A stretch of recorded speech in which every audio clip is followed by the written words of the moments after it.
ഷിരൂരിൽ മണ്ണിടിച്ചിലിൽ കാണാതായ അർജുൻ ഉൾപ്പെടെയുള്ളവർക്കായി വൈകിട്ട് തെരച്ചിൽ ആരംഭിക്കും. ഡ്രഡ്ജർ ഇപ്പോൾ ഗംഗാവലി റെയിൽവേ മേൽപ്പാലം കടക്കുകയാണ്. 11 മണിയോടെ ഡ്രഡ്ജർ ഷിരൂരിലെത്തിക്കും.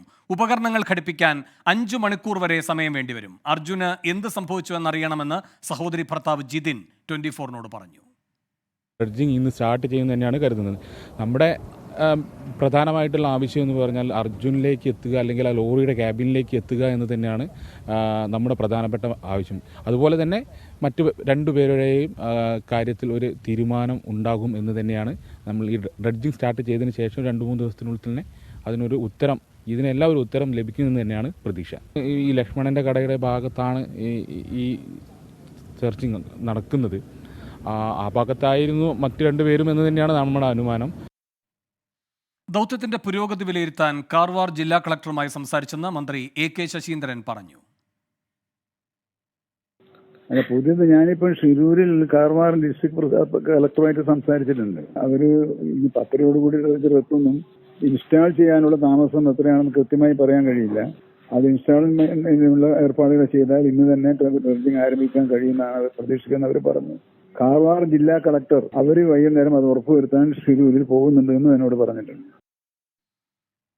കൂടുതൽ വിവരങ്ങളുമായി S വിജയകുമാർ ന്യൂസ് ഡെസ്കിൽ നിന്നും ഷിരൂരിൽ നിന്ന് അരുൺ പൂപ്പറമ്പയുമാണ് ചേരുന്നത്. ആദ്യം S വിജയകുമാറിലേക്ക്. വിജയകുമാർ, ഈ രണ്ടാമത്തെ പാലവും സുഗമമായി കടന്നിരിക്കുന്നു ഡ്രഡ്ജർ.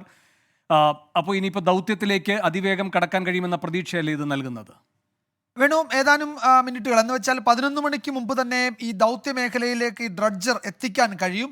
ആ ദൗത്യമേഖലയിൽ എത്തിച്ചു കഴിഞ്ഞാൽ അതിൽ മറ്റുപകരണങ്ങൾ ഘടിപ്പിക്കുക എന്നതാണ് ബാക്കിയുള്ള സമയം. അതിന് ഏതാനും ചില മണിക്കൂറുകൾ, ഒരുപക്ഷെ 3-4 മണിക്കൂർ അതിന് വേണ്ടി വന്നേക്കും. അതും ഉച്ച കഴിയുമ്പോഴേക്കും തെരച്ചിൽ തുടങ്ങാൻ പറ്റുന്ന തരത്തിൽ കാര്യങ്ങൾ മുഴുവൻ ക്രമീകരിക്കുന്നുണ്ട് എന്നാണ് നമുക്ക് ഷിരൂരിൽ നിന്ന് കിട്ടുന്ന എല്ലാ റിപ്പോർട്ടുകളും വ്യക്തമാക്കുന്നത്. ഉച്ചയ്ക്ക് തിരിഞ്ഞ് തെരച്ചിൽ തുടങ്ങാൻ കഴിയും.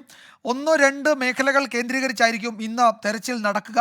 നേരത്തെ ചില പ്രധാനപ്പെട്ട സിഗ്നലുകൾ കിട്ടിയ ഭാഗങ്ങൾ കേന്ദ്രീകരിച്ച് വളരെ വിശദമായ പരിശോധനയ്ക്ക് ഈ ഡ്രഡ്ജർ ഉപകരിക്കും എന്നാണ് വിലയിരുത്തപ്പെടുന്നത്. അതുകൊണ്ട് ഇന്നും നാളെയും നടക്കുന്ന തെരച്ചിൽ തന്നെ വളരെ നിർണായകമായിരിക്കും. നമുക്ക് അർജുനിലേക്ക് നേരത്തെ അദ്ദേഹത്തിൻ്റെ ബന്ധു പറഞ്ഞതുപോലെ ആ ലോറിയുടെ ക്യാബിനിലേക്ക് എത്താൻ 1-2 ദിവസം കൊണ്ട് കഴിയും എന്നാണ് കരുതുന്നത്. ഈ കപ്പൽ ചാലുകളുടെയൊക്കെ ആഴം കൂട്ടുന്ന, വീതി കൂട്ടുന്ന ജോലി ചെയ്യുന്ന ഡ്രഡ്ജറാണിത്. അങ്ങനെ എല്ലാ സൗകര്യങ്ങളും അതിനുണ്ട്. അപ്പോൾ നമുക്ക് ഒരു ലൊക്കേഷൻ, ഏതാണ് ആ ഭാഗം എന്ന് ഏതാണ്ടൊരു ഐഡിയ, ഒരു ലൊക്കേഷൻ കിട്ടിയാൽ അവിടെ കൃത്യമായി തെരച്ചിൽ നടത്താൻ കഴിയും. ഈ ഭാഗത്ത് ഗംഗാവലി നദിയിൽ ഇപ്പോൾ അടിയൊഴുക്ക് വളരെ കുറവാണ്. അത് കാലാവസ്ഥ അനുകൂലമാണ്. മഴ ഈ ദിവസങ്ങളിലൊന്നും അവിടെ പെയ്തിട്ടില്ല. അതുകൊണ്ട് ജലനിരപ്പ് നന്നായിട്ട് കുറഞ്ഞു നിൽക്കുകയും ഒഴുക്ക് നന്നായിട്ട് കുറഞ്ഞു നിൽക്കുകയും ചെയ്യുന്ന ഒരു സാഹചര്യമുണ്ട്. കഴിഞ്ഞ ദിവസം നാവികസേന അത് സൂചിപ്പിക്കുകയും ചെയ്തിരുന്നു. ദൗത്യസംഘം മുഴുവൻ അതുകൊണ്ട് ഇത് ഏറ്റവും അനുകൂലമായ ഒരു സമയമാണ് എന്ന് വിലയിരുത്തുന്നുണ്ട്. അപ്പോൾ അനുകൂലമായ കാലാവസ്ഥയും മറ്റു ഭൗതിക സാഹചര്യങ്ങളും മെച്ചപ്പെട്ട സാഹചര്യത്തിൽ ഇന്ന് തന്നെ തെരച്ചിൽ തുടങ്ങാൻ കഴിയും. 1-2 ദിവസങ്ങൾ കൊണ്ട് അതിൻ്റെ പ്രധാനപ്പെട്ട റിസൾട്ട് നമുക്ക് കിട്ടും എന്നാണ് പൊതുവെ വിലയിരുത്തപ്പെടുന്നത്. നേരത്തെ ഈ ഈശ്വർ മാൽപ്പെ അടക്കമുള്ളവർ ഈ ഭാഗങ്ങളിൽ നടത്തിയ പരിശോധനയിൽ അവർ പറഞ്ഞത് വലിയ മരം, ഒരു ആൽമരം അടക്കം അവിടെ വീണ് കിടക്കുന്നുണ്ട്.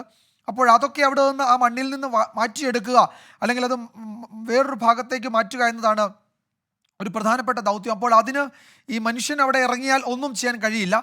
അപ്പോൾ അത്രയും ഭാഗത്തെ മണ്ണടക്കം കോരി മാറ്റി കഴിയുമ്പോഴേക്കും അവിടെ ഒരു പ്രതലം ഒരുങ്ങും. അവിടെ കൂടുതൽ തെരച്ചിൽ നടത്താൻ കഴിയും. അതിനടിയിലായിരിക്കാം ഈ വാഹനം കുടുങ്ങിക്കിടക്കുക എന്നാണ് കരുതുന്നത്.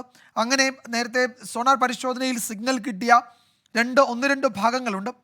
വളരെ വിശദമായ സിഗ്നൽ എന്ന് വെച്ചാൽ ഒരു ലോറിയുടെ പ്രൊഫൈലിന് സമാനമായ വളരെ ദീർഘമായ സിഗ്നൽ ലഭിച്ച ഒരു ഭാഗമുണ്ട്. അവിടെയായിരിക്കും ആദ്യം തെരച്ചിൽ നടത്തുക. നേരത്തെ അർജുൻ്റെ സഹോദരി ഭർത്താവ് പറഞ്ഞതുപോലെ ലക്ഷ്മണൻ്റെ കടയുടെ ചായക്കട ഉണ്ടായിരുന്നതിൻ്റെ താഴ്ഭാഗം, അവിടെയാണ് വളരെ വിസ്താരമായി വളരെ ദീർഘത്തിലുള്ള മൺകൂമ്പാരവും ഒരു കാര്യമായ പ്രൊഫൈൽ ഒരു സിഗ്നലും ലഭിച്ചത്. അവിടെ തന്നെ ആയിരിക്കും ആദ്യത്തെ പരിശോധന എന്നാണ് കരുതുന്നത്. ആ പരിസര പ്രദേശങ്ങളിൽ നിന്നായിരുന്നു ലോറിയിൽ ഈ തടിക്കഷ്ണങ്ങൾ കൂട്ടിക്കെട്ടിയ കയറിൻ്റെ ഭാഗങ്ങൾ കിട്ടിയത്. ആ ലോറിയുടെ ചില ലോഹഭാഗങ്ങൾ അവിടെ നിന്ന് ഈ പരിശോധനയിൽ നാവികസേനയും ഒക്കെ നടത്തിയ പരിശോധനയിൽ കണ്ടെത്തുകയും ചെയ്തിരുന്നു. അപ്പോൾ ആ ഭാഗം കേന്ദ്രീകരിച്ചത് മാർക്ക് ചെയ്തിട്ടുണ്ട്.